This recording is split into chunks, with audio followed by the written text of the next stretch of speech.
how many hundreds are there? So if we look at each one, there would be 100. But we're going to focus on each strip. Okay? So we have 1, 2, 3, but we're going to count by multiples of 10. 10, 20, 30, 40, 50, 60, 70, 80. So there are 80 hundreds. If we look at each hundred, if we look at these as strips, we can say that there are 8 out of 10 strips. Again, 8 tenths or 80 hundredths. Again, we're thinking of this as the whole, but we're taking part of it. One trick is to, if you have 80 hundredths, just cross out each zero. So how would you write these as decimals? Click pause, try to write this in your notebook. Welcome back.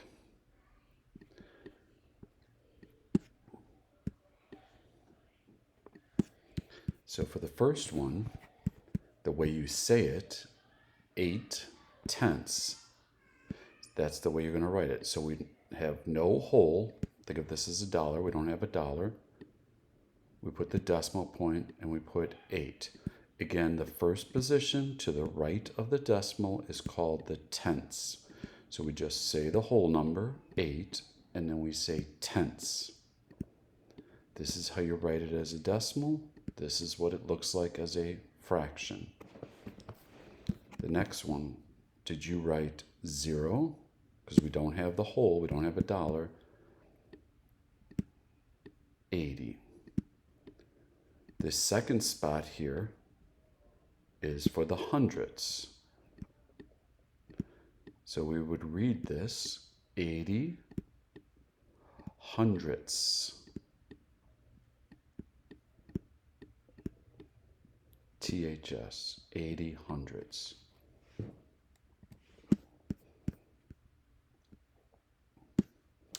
We're going to build this with your base 10 pieces. Okay. So you can take out some base 10 pieces. You're going to write it as a decimal name and then write the fraction for it. So step 1, get out your pieces and start to build it. If you know what you're doing, click pause and try to build it. Welcome back. If you still haven't done it, you can take the first clue. So we don't have a whole. You're not going to use the whole mat. You're going to use some strips because we have part of the mat. You have 1, 2, 3, 4, 5. Did you put 5 strips? Then how many little units would you put? 9. And again, if you don't have strips, you can always just in your notebook put 10, 20, 30, 40, 50, and then put 9 units. So you have 59 out of 100. So you want to write that as a decimal, and then you're going to write the fraction for it. So click pause and write the fraction and decimal name. So decimal name, you're going to need to put some words down. Just think of how you say it. Say the whole number, and then because it has 2 places, the second one is going to tell you what place it's in. So that's going to be the hundredths place. The first place to the right is the tenths, and then the next one is hundreds. So write it down. Welcome back. Did you write 59 hundredths? If you didn't, go ahead and write 59 hundredths and then make sure you put that decimal. The same way you read it, that's the way you're going to write it as a fraction. Click pause and write the fraction. Welcome back. Did you write 59 hundredths? If you did, give yourself a pat on the back. That's how you write 59 hundredths. They're both read exactly the same way. 59 hundredths, 59 hundredths. Okay, do the same thing. You can draw these out, or you can use base 10 pieces. Then you're going to write it out in words, and then you're going to write the fraction. Click pause. Welcome back. So again, if you don't have base 10 pieces, This is one whole. Think of it as a dollar. And then you're going to do the strips. Think of those as dimes. And then you're going to think of this as pennies.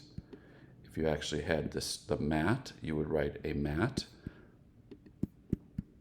Put it down. That's the one whole. And then you would do the fractions. The part of this whole. So that's 1. Put a decimal place. This is 3/10 and 100. And you read that as 1 and 31/100. If that's how you read it, that's how you write it. If you didn't write it, go ahead and write it now.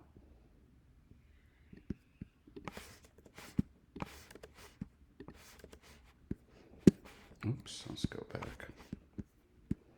So this is 1 and 31/100. 1 and 31/100 equals or is equivalent to 1 and 31/100. They're read exactly the same way. Use an and where the decimal point would be. And then the TH tells you it's a part of something, 31/100. Okay, you're going to be using this worksheet and you're going to go ahead and do your best to solve it. It's got 2 sections. You can click pause once you think you know what you're doing. It says write the decimal and fraction name for each collection in the table below. Notice the first one, there is no whole, so you're going to put a 0. Think of the tenths and then the hundreds. Click pause and try to do it on your own. Welcome back.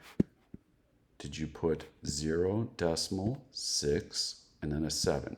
You would read that as 67/100. It's 67/100 of a mat. And that's how you would write it as a fraction. If you didn't do the whole thing, click pause and try to solve it before the teacher reveals it. Welcome back. Next one. Did you write 12/100? You read that 12/100, and that's the same way you write it as a fraction, 12/100. First place is the tenths, second place is the hundreds. Just say 12, and then you say hundreds.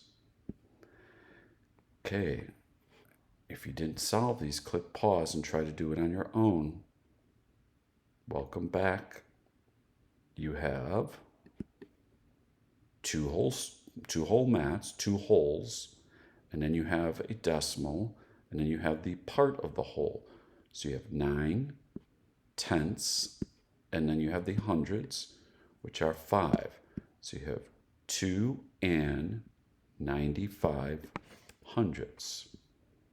The last one, click pause and try to do it if you haven't. Welcome back. It's 1 whole. Notice there's no tenths, just hundreds. So it's read 1 and 9/100 or 1 and 9/100. Number 2, it says sketch base 10 pieces to show minimal collection for each decimal. Then write the number as a fraction. Let's do the first one together. So there's no whole, so there's no mat. This is the tenths, and this is the hundreds. So you would write it as this: 1, 2, 3, 4, 5, 6, 7. 7/10 of a mat, and you have 5/100 of a mat. This is how you would write it as a fraction.